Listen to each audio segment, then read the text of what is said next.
सुनेत्रा पवार या उपमुख्यमंत्री झाल्यानंतर त्यांनी पहिला साताऱ्याचा दौरा केलेला आहे। सुनेत्रा पवारांनी प्रीती संगमावर जात यशवंतराव चव्हाणांच्या स्मृतीस्थळाला अभिवादन केलं। उपमुख्यमंत्री सुनेत्रा पवार यांनी प्रीती संगमवर जात यशवंतराव चव्हाण यांच्या स्मृतीस्थळाला अभिवादन केलंय। राष्ट्रवादीच्या नेत्यांचं प्रेरणास्थान असलेल्या यशवंतराव चव्हाण यांना सुनेत्रा पवार यांनी अभिवादन केलं।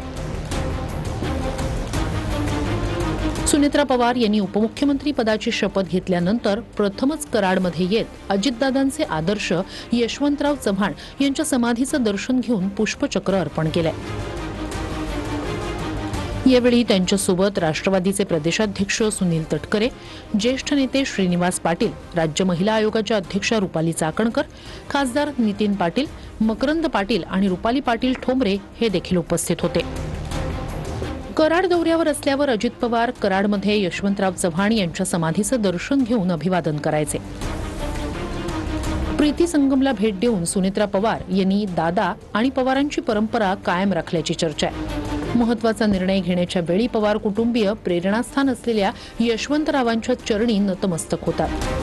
हीच परंपरा आता सुनेत्रा पवार यांनीही पुढे चालू ठेवल्याचं बोललं जातंय।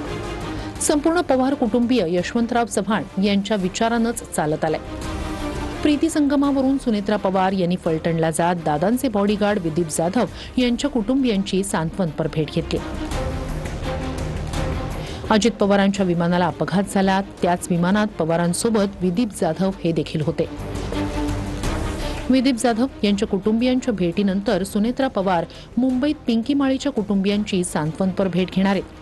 विमान अपघात झाला त्यात पिंकी माळी फ्लाईट अटेंडंट म्हणून काम करत होती।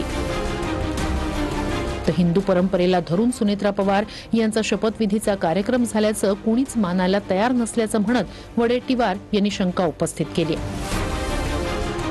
हा निर्णय सुनेत्राताई पवारांनी का एवढ्या घाईने घेतला असं लोकांचं मत आहे। कदाचित भारतीय जनता पक्षाच्या दबावापुढे हा निर्णय झाला असावा, कारण विलीनीकरण होऊच नये अशा प्रकारची भूमिका भारतीय जनता पक्षाची होती। दादांच्या बरोबर राहून भाजपच्या बरोबर वाटाघाटी करणारे जे काही नेते आहेत त्या नेत्यांची इच्छा सुद्धा ती नव्हती।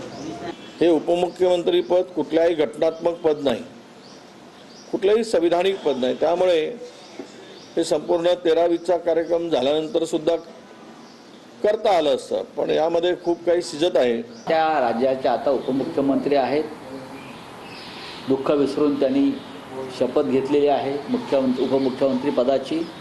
त्याच्यामुळे त्यांना आता बाहेर पडावं लागेल। त्यांना कर्तव्याची भान असल्यामुळे त्या कर्तव्य पथावर आहेत।